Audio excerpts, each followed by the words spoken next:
Hello everyone. तो आज हम लोग क्लास 4 की फर्स्ट चैप्टर जो कि है अ ब्यूटीफुल डे, जो कि एक पोएम है, उसी को देखने वाले हैं। तो चलिए चलते हैं कि अबाउट द पोएम, मतलब पोएम के बारे में कुछ बताया गया सबसे पहले, तो उससे देख लेते हैं।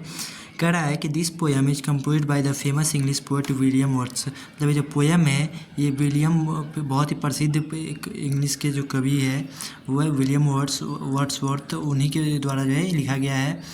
इन this poem the poet describe the scene of a beautiful day after. मतलब इस पोएम में जो है, इस कविता में जो कवि है वो बरसात के बाद का के दिन के बारे में, जो उसमें बरसात के बाद जो बहुत सुंदर दिन है उसी के बारे में जो एक्सप्लेन किए हुए। ठीक है, तो चलते हैं आगे चैप्टर की ओर। तो कहता है कि the cock is crowing the steam is flowing.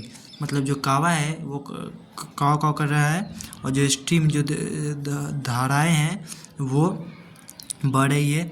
The small birds Twitter the lake dot glitter. मतलब जो छोटे छोटे चिड़िया पंछी हैं वो चहचहा रहे हैं, और जो लेक है जो झील है वो चमकती हुई प्रतीत हो रही है। The green field sleeps in the sun the oldest and youngest. मतलब जो हरा मैदान जो है, मतलब हरा फील्ड जो है, ग्रीन फील्ड जो है वो सूर्य की रोशनी में सोए हुए हैं। ठीक है, उसके बाद क्या है कि the oldest and youngest are at work with the strongest. मतलब कि अपने अपने मजबूती से जो है वो बूढ़े और जवान वो काम कर रहे हैं। ठीक है, मतलब जो बूढ़े हैं जो जवान है वो अपने अपनी मजबूती से काम कर रहे हैं। The cattle are grazing. जो पशुएं हैं वो चर रहे हैं। Their heads never raising. उनके जो सर है वो कभी उठ नहीं रहे हैं।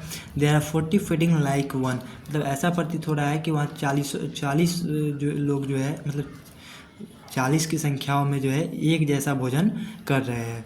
ठीक है, लाइक एन आर्मी डिफीटेड। ठीक, मतलब ठीक वैसे जैसे कोई हारा हुआ आर्मी हो। The snow hath retreated the now doth fare इल।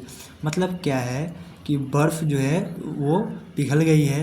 जो स्नो है रिट्रीटेड, मतलब जो बर्फ़ है वो पिघल गई है। नाउ डोथ फेयर इल, और अब वो बीमार है। ठीक है, अब कहता है कि on the top of the bare hill. और मतलब नंगी पहाड़ी की चोटी पर the plough boy is whooping anon. मतलब जो पशुओं को चलाने वाला, जो हल चलाने वाला जो लड़का है, मतलब प्लाउ बॉय मतलब होता है हल चलाने वाला लड़का।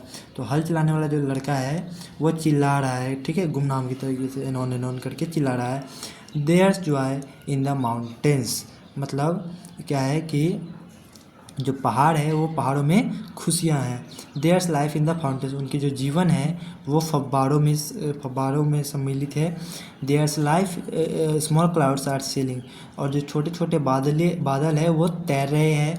Blue sky prevailing. और जो नीले बादल जो है वो आकाश में, जो आसमान में जो है व्याप्त है। नीले बादल आसमान में व्याप्त है, ऐसा कर रहा है। कभी जो है कह रहे हैं the rain is over and gone. और जो बरसात जो है आखिरकार ख़त्म हो गई है। मतलब ये जो है विलियम वर्ड्स के द्वारा जो ये एक पोएम था। मतलब ओवरऑल अगर कहे तो ये जो पोएम है ये बरसात की बाद का जो समय होता है, जैसा दिन होता है, जैसा आसपास का वातावरण हो जाता है, उसी को जो है हम यहाँ पे जो विलियम वर्ड्स जो पोएट है, जो कवि है, वो दर्शाए है इस पोएम के माध्यम से। तो उम्मीद करते हैं आप सभी को पोएम समझ में आया होगा। मिलते हैं इसी पोएम की क्वेश्चन आंसर एंड ऑब्जेक्टिव के साथ नेक्स्ट वीडियो में। तब तक के लिए टेक केयर, गुड बाय।